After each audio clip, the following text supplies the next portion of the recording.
उत्तर प्रदेश सरकार ग्रामीणों के उत्थान के लिए निरंतर प्रयासरत है। समाज के वो वर्ग जो अब तक उपेक्षित थे, उन्हें मुख्य धारा से जोड़ने में प्रदेश सरकार की मुख्यमंत्री आवास योजना ग्रामीण अपनी अहम भूमिका निभा रही है। यह योजना उन जरूरतमंदों के लिए है जो प्राकृतिक आपदाओं, acute encephalitis syndrome, Japanese encephalitis, कुष्ठ रोग जैसी गंभीर बीमारियों, दिव्यांगता या सामाजिक आर्थिक परिस्थितियों के कारण आवासहीन है। इसके अलावा मुसहर, नट, बांसफोड़, धरकार, वनटांगिया तथा अन्य जनजातियों के साथ साथ निराश्रित विधवा महिलाएं जिनका नाम प्रधानमंत्री आवास योजना में शामिल नहीं है, उन्हें मुख्यमंत्री आवास योजना के तहत सुरक्षित और सर्व सुविधा युक्त आवास उपलब्ध करवाए जा रहे हैं। मुख्यमंत्री आवास योजना ग्रामीण के तहत प्रत्येक लाभार्थी को 1,20,000 रूपए की सहायता दी जा रही है। योजना के अंतर्गत शौचालय निर्माण के लिए 12,000 रूपए और 90 दिन की मनरेगा मजदूरी देने का प्रावधान भी किया गया है।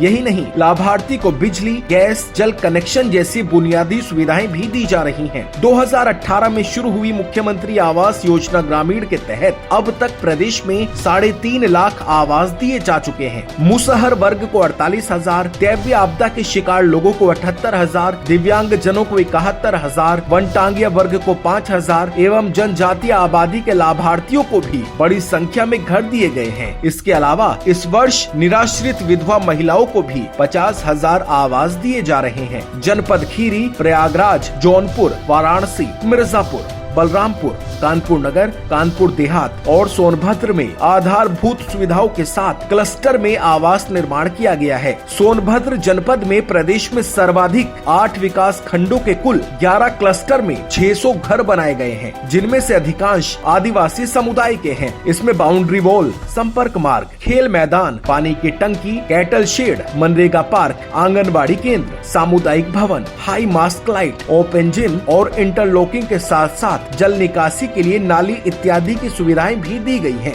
इस आवासीय क्लस्टर का प्रबंधन बेहतरीन है। इसको देखकर ऐसा लगता है मानो आप किसी शहरी कॉलोनी में हो। इसी तरह कानपुर जनपद देहात में 63 विस्थापित बांग्लादेशी हिंदू परिवारों को कृषि एवं आवासीय भूमि का पट्टा देकर मुख्यमंत्री आवास बनवाए गए हैं। जनपद कानपुर नगर में सड़क दुर्घटनाओं में मृतक 19 परिवारों को भूमि का पट्टा देकर आधारभूत सुविधा युक्त परिसर में मुख्यमंत्री आवास बनवाए गए हैं। जनपद बलरामपुर के गांव टेंग नहिया मानकोट में रहने वाले 66 परिवार जो नदी कटान के चलते बेघर हो गए थे, उन्हें राजस्व विभाग द्वारा भूमि का पट्टा खरीद कर दिया गया, जिस पर लाभार्थियों द्वारा मुख्यमंत्री आवास बनाया गया है। मेरा नाम अंजनी देवी है दादा, अब घर कल्याणपुर जौहना, ओकरे बाद सब कटके नदी में राप्ती के सब बहिगा सरकार, तो बकरे दे हमें सबका मुख्यमंत्री जमीन दीहिन। जमीन दिए के बाद मानकोट टेगनैया में यहाँ आवास भी दीहिन और बाथरूम, लैटरिंग, नलिया, खड़ंचा, गौशाला सब कुछ सुविधा दीहिन दादा, तो उनके सबके ऊपर हमसे बहुत खुश हैं। मेरा नाम घनश्याम है, मैं ग्राम पंचायत झौना के निवासी थे और हमारा घर नदी के कटान में सब बह गया। हमको मुख्यमंत्री जी ने ज़मीन दिया, उसके बाद में आवास भी दिया हमको, मुख्यमंत्री आवास और नाली, खड़ंजा, शौचालय सारी व्यवस्था यदि हमको मुख्यमंत्री जी ने दिया। मुख्यमंत्री जी का बहुत बहुत आभारी हूँ।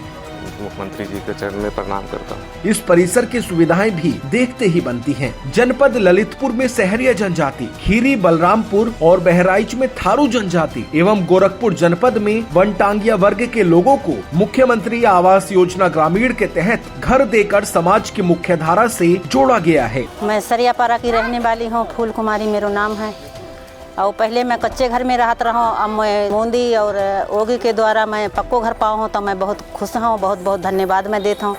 मेरे शौचालय है और बिजली है, पानी टंकी है, सब कुछ सुविधा है, रोड है घर के सामने। मैं बहुत बहुत धन्यवाद देता हूँ। हमारा नाम सियाराम प्रजापति है। हम लोग जंगल में वनटांगिया में पुरखा पुराने के ज़माने से पूर्वजों के साथ से हम लोग रहते थे। हमारे पूर्वज इसी में रहते थे, वन लगाते थे और वन लगा करके उनकी मट्टी में ज़मीन में खेती करके खाते पीते थे। उसके बाद हम लोगों को वन विभाग निकालना शुरू कर दिया और वन कटवाना बंद कर दिया और हम लोग जब एकदम असहाय हो गए, जंगल में घूमने लगे, तब आदित्यनाथ महाराज जी हमारे वहाँ आए, उस समय मुख्यमंत्री नहीं थे वो। उसके बाद जब मुख्यमंत्री हुए, उन्होंने उनके पास हुआ कुछ तो उन्होंने हम लोगों को सब कुछ दिया, घर बनवा दिए, पक्का ज़मीन दे दिए हम लोगों को, आवास दे दिए हम लोगों को, पानी की टंकी दे दिए, बिजली 11,000 वोल्ट की लाइन खींच के दे दिए, और सब बच्चों को पढ़ने के लिए सुरक्षा दे दिए, और आने जाने का रास्ता बनवा दिए, और स्कूल बनवा दिए, टंकी बनवा दिए, हर सुविधा दे दिए। और दिवाली के दिन आकर के हम लोगों का हाल चाल पूछते हैं। दीपावली मनाते हैं और राशन मिला था 35 किलो। हम मुख्यमंत्री और प्रधानमंत्री जी का बहुत बहुत आभार व्यक्त करते हैं। आज समाज के सबसे जरूरतमंद और अंतिम पायदान पर खड़े व्यक्ति को अपनी पहचान दिलाने में मुख्यमंत्री आवास योजना ग्रामीण काफी मददगार साबित हो रही है।